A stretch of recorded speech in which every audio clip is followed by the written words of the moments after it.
Nako, China, hinarangan na naman mga tol ang Philippine Navy, no, sa West Philippine Sea.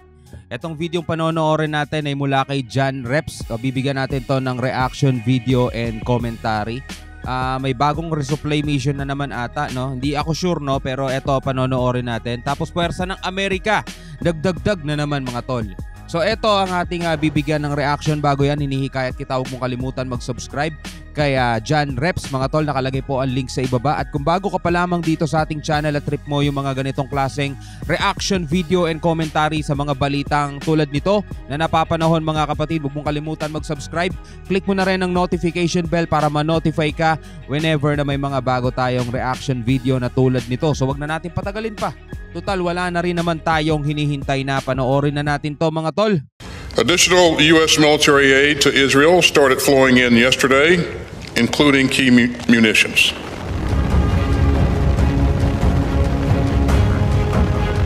Sa patuloy na digmaan ng Israel kontra Hamas, Lebanon at Syria, abay patuloy ding lumalakas ang presensya ng Amerika.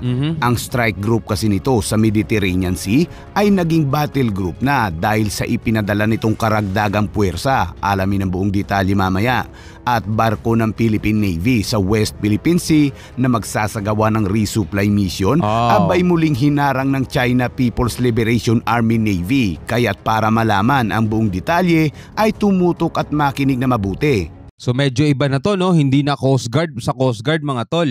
Yung Philippine Navy hinarang naman ng People's Liberation Army naman, Navy ng China. Hindi ko alam kung saang resupply mission to, pero hindi siguro to sa Ayungin o sa hindi siguro to dun sa BRP Sierra Madre dahil hindi naman ito yung ginagamit tuwing nagkakaroon ng resupply mission doon mga tol. Dahil sabi nga ng iba, mababa daw ang tubig doon, sasadsad lang daw tong barko na to, kaya bangka lang ang ginagamit doon.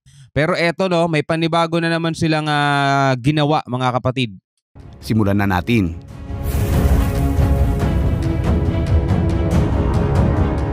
Matapos bumisita sa Israel, si US Secretary of Defense Lloyd Austin ay agad itong naglabas ng pahayag kaugnay sa deployment ng USS Dwight Eisenhower Carrier Strike Group sa Eastern Mediterranean Sea.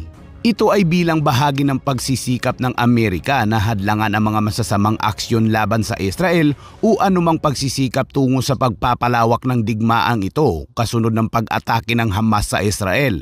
Ang Carrier Strike Group ay pinangungunahan ng USS Dwight Eisenhower na isang aircraft carrier. Kasama nito ang guided missile cruiser na USS Philippine Sea. Guided missile destroyer. Ganda na po. USS Philippine Sea, ayos yung pangalan na yun Guided missile cruiser na USS Philippine Sea. Guided missile destroyer na USS Gravely at USS Mason. At hindi lang yan dahil may dala pa itong 9 na squadron ng mga fighter jets. Ito yung mga fighter jets na detali. Patungo na ngayon ang Eisenhower Carrier Strike Group sa Mediterranean at makakasama nito ang USS Gerald Ford Carrier Strike Group na nauna nang dumating sa lugar noon pang mga nakaraang araw. Kasama ng Ford Carrier dumating sa lugar ang USS Normandy, USS Thomas Hudner, USS Ramage, USS Carney at USS Roosevelt. Sakay naman ng USS Gerald Ford ang mga squadron ng F-15, F-16 at 18 fighter aircraft. Ang mga pagtaas ng puwersa ng US posture ay hudyat ng matatag na pangako ng Estados Unidos sa seguridad ng Israel at ang pasya na hadlangan ang sinumang mga bansa na maglalayong palakihin ang digmaang ito. Sa kabuuan ay mayroong 19 na barko ang Amerika sa Mediterranean Sea at nasa 20 squadron ng mga fighter jets. Sa puwersang ito na ipinadala ng Amerika ay tila wala ng ibang mga bansa ang gustong sumali sa gulo maliban na lamang sa Syria at Lebanon. Inimbitahan naman ni Prime Minister Benjamin Netanyahu si US President Joe Biden na bumisita sa Israel. At sa ibang balita naman mga kabayan, pinangunahan ng BRP Benguet ang panibagong resupply mission sa Rizal Reef Station sa Spratly Island. Okay. Habang naglalayag ito ay namataan ang isang barko ng People's Liberation Army Navy. Yan, mas gusto ko mag-focus dito mga tol kasi syempre hindi naman natin na problema yun sa iba di ba? Dito yung sa West Philippine Sea at ang balita ko na iginigiit ng China na labag daw ang ating ginagawang pag-ukupa. Tayo pa talaga yung nag-uukupa. Sige, panoorin na lang natin yan mga tol sa ibang reaction video natin. Dito muna tayo mag-focus. Yung patuloy na ginagawa ng China mga kapatid, tulad nga sinabi natin nung mga nakaraang araw, pagdating ng panahon wala silang ibang pwedeng sisihin kundi sarili lang nila. Kasi hindi talaga nila kinikilala yung international law. Ang kinikilala lang nila mga tol, yung batas na sila lang din mismo ang gumawa. Diba? Ang napakalayo na kasi nito sa kanila pero patuloy pa rin nilang inaangkin. Napapalapit sa barko ng Philippine Navy. 5.7 miles lamang ang layo nito mula sa isla ng Pag-asa. Tuloy-tuloy ang pagbuntot ng barko ng China sa barko ng Philippine Navy at maya-maya pa ay bigla na lamang itong nag-overtake at gumawa ng isang maniobra. Isang pagtatangka na harangin ang barko ng Philippine Navy. Bilang tugon ay naglabas ang Philippine Navy ng radio challenge sa Chinese military vessel. Sinabi ng Philippine Navy crew ang paglabag sa collision regulation sa mga hamon nito sa radyo at hiniling na umiwas ang barko ng China sa BRP Benguet. Tama, minsan kailangan ipaalala sa kanila yon na hindi kayo pwede basta-basta maging siga rito sa karagatan. Merong tayong regulasyon na sinusunod na UNCLOS din ng nag-set. 'Di ba yung mga collision regulation na yan, iniiwasan magkaroon ng banggaan so wag kang gagawa ng mga dangerous maneuvers mo, 'di ba? Pero sagot ng Chinese Navy, gamit nila ang kanilang tinatawag at apparently baseless na 10-dash line. Aba, ang kapal. Yung bagong mapa nila na 10-dash line, talagang pinangangatawanan talaga nila yon. Distance.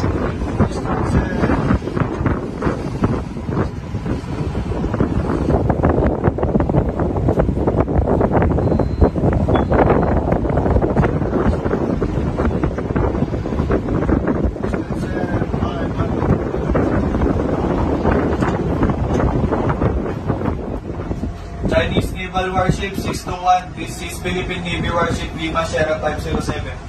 In accordance with collision regulations, you are violating rule number 7 and endangering our safe navigation by blocking our course line. You are advised to keep clear immediately and avoid risk of collision. Again, you are advised to keep clear immediately and avoid risk of collisions. Your actions are being recorded. Avoid offensive and intentional dangerous maneuvers. Over. Maganda rin yung sinasabi niya na your actions are being recorded. Again mga kapatid, hindi tayo nakikipaggulo sa kanila, sa lahi nila, sa lahi ng mga Incheck, sa lahi ng mga Chinese, mga Chinoy, napakarami niyan dito. Noong una pa lang talagang nakasama na natin sila, panahon pa ng mga Kastila, nandirito na sila, no? So napakarami na, pinakamatanda Chinese community dito sa Asia mga kapatid, yun nandirito sa may Binondo, di ba? So matagal na nating kasama mga Chinese dito sa Pilipinas. Napakarami na rin nating natutunan sa kanila.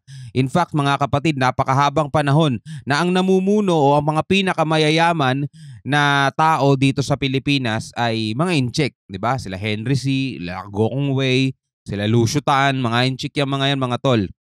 'Di ba? Meron pang isa, nakalimutan ko 'yung anong pangalan eh. Matagal na sila rito, hindi naman sila naging sagabal o hindi naman sila naging sa atin, no? Banta, 'di ba? Naging kaibigan natin sila at napakarami nilang naitulong dito sa Pilipinas. So hindi natin sila galit, no? Ang ayaw natin is yung ginagawa ngayon ng kanilang gobyerno, yung agresibong ginagawa ng kanilang namamahala ngayon na pagkubkob o pag-angkin sa mga bakuran o soberanya hindi na kanila. Mga tol, napakatagal ng mga Incheck dito sa Pilipinas, hindi naman sila nangaagaw eh, 'di ba? Pero itong ginagawa ngayon ng kanilang bansa, mga kapatid, yun ang nakalalabag na rin sa international na batas eh. Nakalalabag. Kaya maganda yung ginagawa ng Pilipinas, ipinapaalala sa kanila para magdalawang isip kayo na labag na yung ginagawa ninyo, no? Naka-record kayo para at least kahit papaano umiwas-iwas sila. Distance. Ayan, tingnan mo, umiwas na sila oh. Nung sinabi, lumiko na sila pa kanan. Hindi na sila paharang hindi na sila paharang. Lumiko na sila pa kanan. Nung sinabing your actions are being recorded. Diba? Tama yung ginagawa ng Pilipinas para hindi na masyadong lumala pa.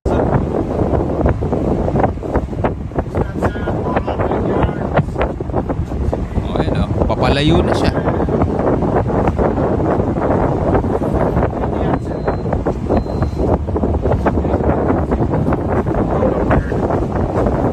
Akot din siya. Alam niyang lumalabag siya sa batas eh.